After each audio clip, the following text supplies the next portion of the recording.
অলকা রাতে খাবার টেবিলে বসে ছেলে অতনুর কাছে গল্প করতে বসল।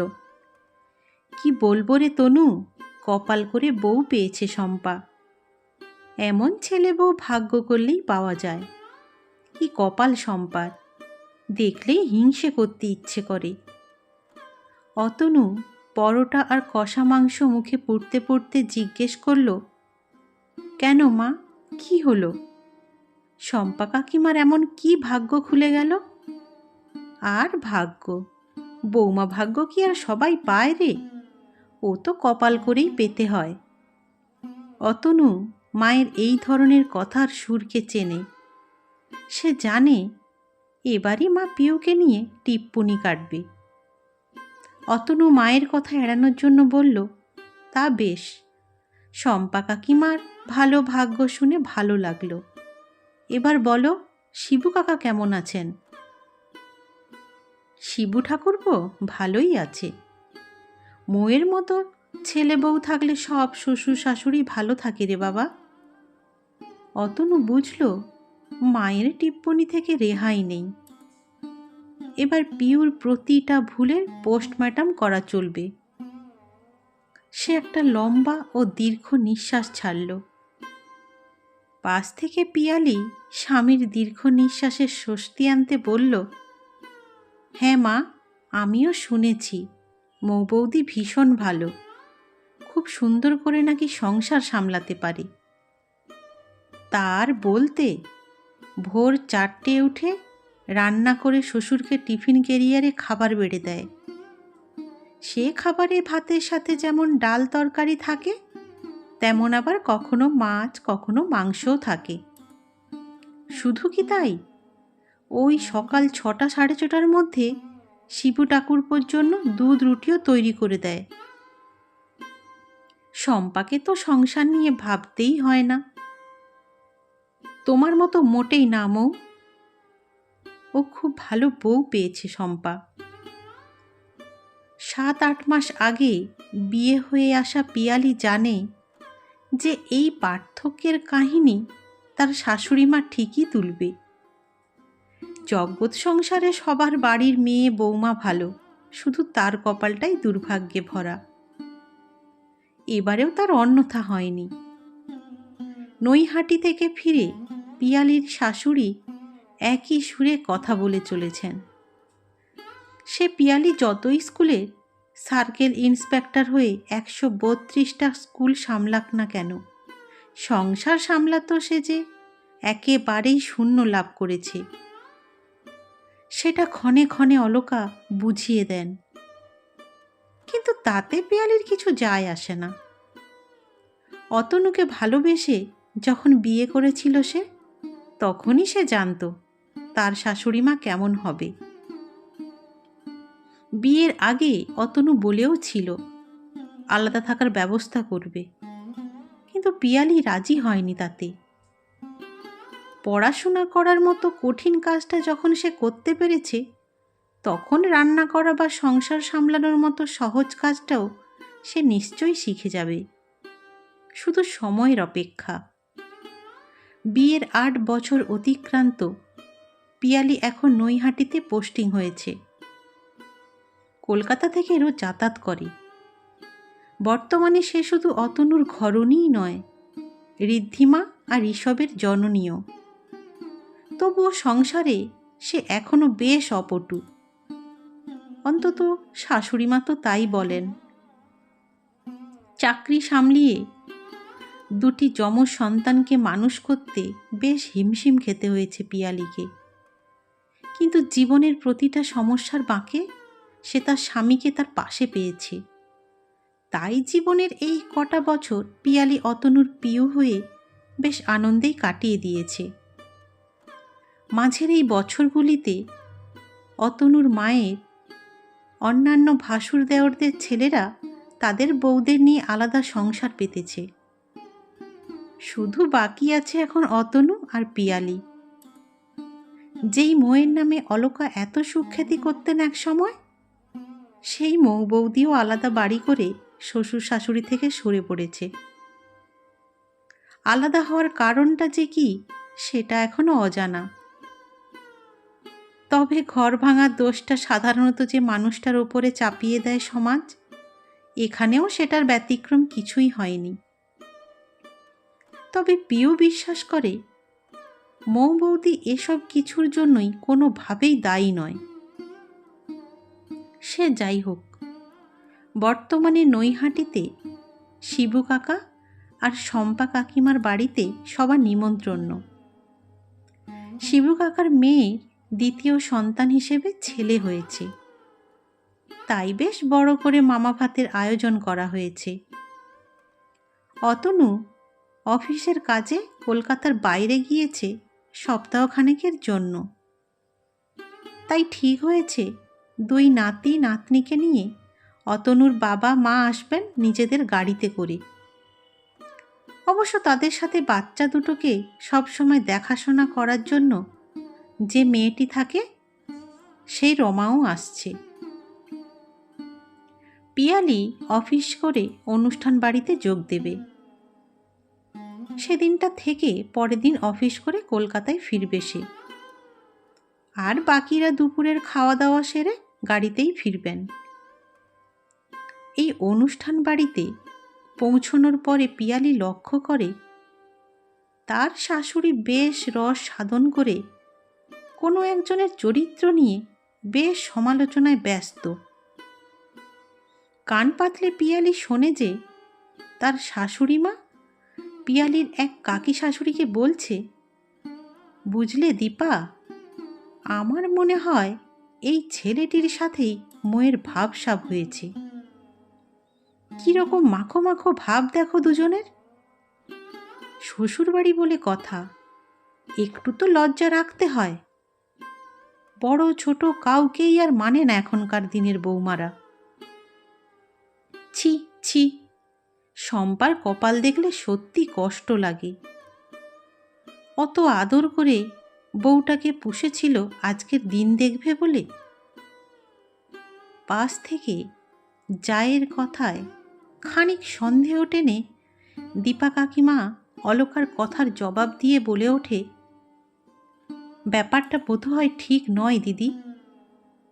সুজয়ের যখন হার্ট অ্যাটাক হয় তখন সুজয়ের এই বন্ধুটি প্রচুর সাহায্য করেছে ওদের, না হলে সুজয়ের ট্যুর অ্যান্ড ট্রাভেলের ব্যবসা মুহূর্তেই নষ্ট হয়ে যেত। সেই সময় এই ছেলেটি পাশে না থাকলে মৌ বড় বিপদে পড়ে যেত। কি যে বলো দীপা, বিপদে কেন পড়তো? শম্পা শিবু কি মরে গেছিল নাকি? বলি, বাপ মায়ের চেয়ে বেশি কেউ আপন হয় নাকি? আমি তো শুনেছি সুজয়ের ওই হাটের ব্যামো হয়েছে বউয়ের এই নষ্ট চরিত্রের জন্য। পুরুষ মানুষ কি এসব সহ্য করতে পারে বলো? শাশুড়ির পিছনে দাঁড়িয়ে শাশুড়ির রং বদল দেখছিল পিয়ালি, আর মনে মনে হাসছিল। এমন সময় দীপা কাকিমার মেয়ে রুমকি বলল, জানো বৌদি, জেঠিমা যে মৌ বৌদির এত নিন্দে করছে তার 16 আনাই মিথ্যে।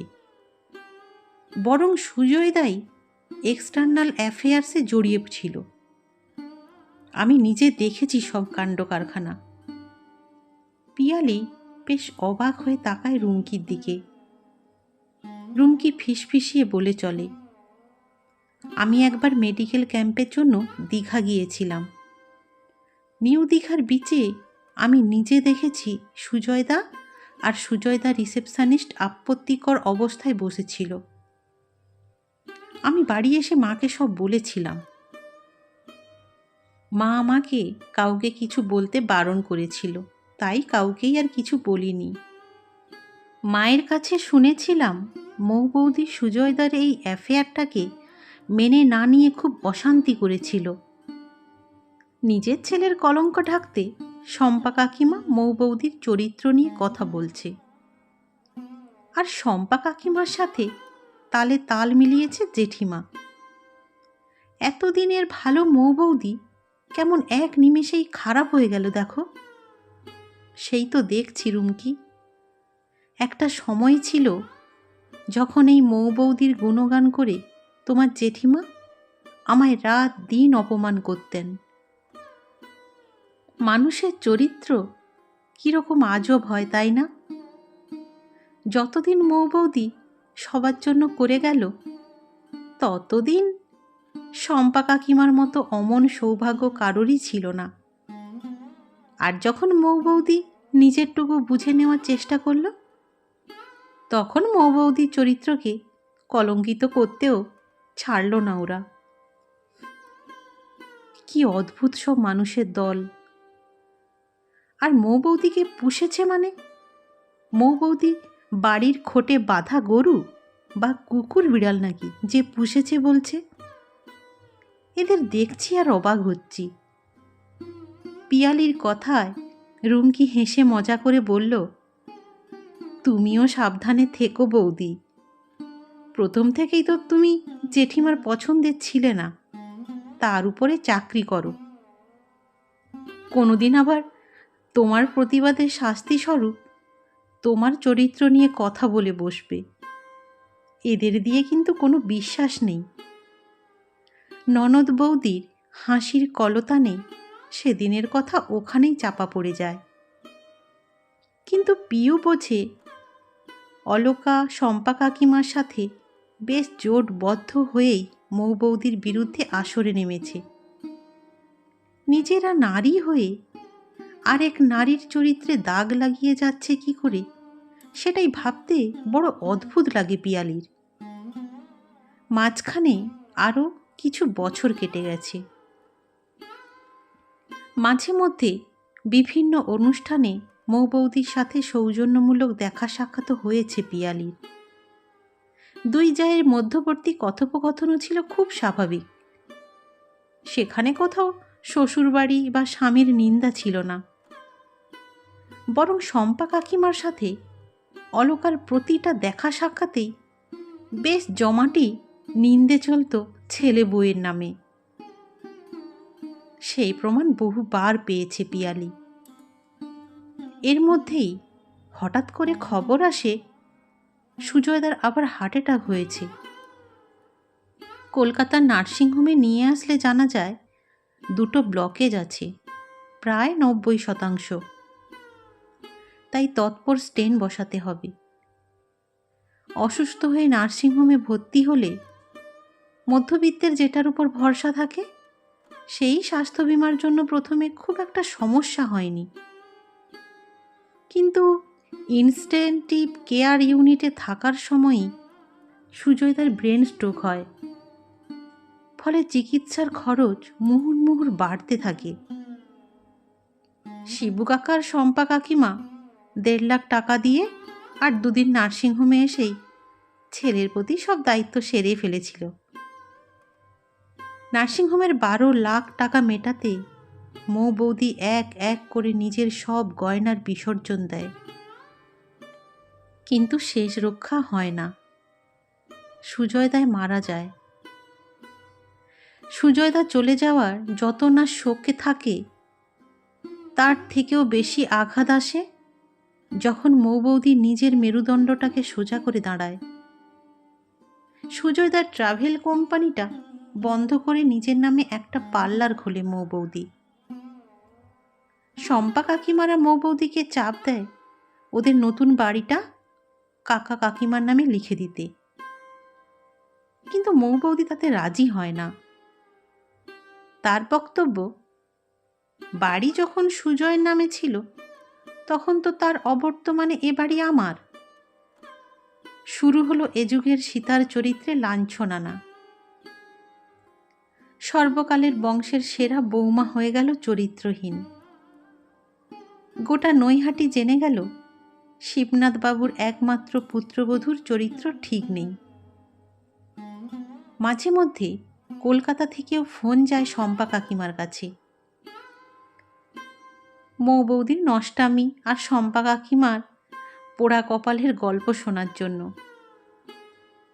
পিয়ালি সব চুপচাপ দেখতে থাকে। সময়ের সঙ্গে চারপাশের মানুষগুলি কেমন করে একের পর এক রং বদলে চলেছে। এত কিছুর মধ্যেই একদিন পিয়ালি জানতে পারে যে মৌ বৌদি আবার বিয়ে করছে। খবরের বাস্তবতা জানতে এই প্রথম পিয়ালি কাউকে কিছু না জানিয়ে মৌ বৌদির বাড়ি গিয়ে ওঠে। দরজা খুলে পিয়ালিকে দেখে মৌয়ের প্রথম কথা থাকে, এ কি পিউ, তুমি এখানে? সবাইকে জানিয়ে এসেছো নাকি লুকিয়ে এসেছো? আমার সাথে মিশলে আবার তোমার চরিত্রও না খারাপ হয়ে যায়। 40 বছর বয়সে আর কি চরিত্র খারাপ হবে বৌদি? আর অতনু আমাকে জানে চেনে। অতনুকে ছাড়া আমি কাউকে জবাবদিহি করতে বাধ্য নই। আমাকে তোমার ঘরে ঢুকতে দেবে না? আমার দুয়ার খোলা আছে পিউ। তোমার আশায় মানা না থাকলে আমার কাছে তোমার আদরের অভাব হবে না। চা পর্ব মেটার পরে পিয়ালি কোনো ভনিতা না করে নিজেই কথাটা পারি। যা শুনছি সেটা কি ঠিক বৌদি? তুমি আবার বিয়ে করছো? ঠিকই শুনেছ, আমি আবার বিয়ে করছি। তবে যার নামের সাথে আমার নাম জড়িয়ে কুৎসা রটানো হয়েছে তাকে নয়, বিয়ে করছি অন্য একজনকে। তিনি নিজেও বিপত্নিক, তারও একটি ছেলে আছে। তবে তুতুনের থেকে সেই বাচ্চাটি ছোট। বিয়ে করাটা কি খুবই জরুরি? তাহলে আর কি করব বলো? আমার শ্বশুর শাশুড়ি আমার এখানে থাকার মতো পরিবেশ রাখেননি। নৈহাটির অলি গলিতে আমার নামে কুৎসা ছড়িয়ে আছে। তুতুন বড় হচ্ছে, এরপরে ও কি পরিবেশে বড় হবে বলো? আমার হাতে পয়সা কড়ি কিছুই নেই, ব্যবসাটাও উঠে গেল আমার নামে কালিমা লেগে থাকায়। থাকার মধ্যে আছে এই বাড়িটা, কিন্তু নিচের তলাটা ভাড়া দিয়ে খাবো সেই সুযোগও নেই। চরিত্রহীনার বাড়িতে কেউ বউ বাচ্চা নিয়ে ভাড়া থাকতে আসে না। বাপের বাড়ির দরজাও বন্ধ হয়ে গিয়েছে। তাহলে বলো, ছেলেটাকে মানুষ করা তো অনেক দূর, খাওয়াবো কি সেটাই জানি না।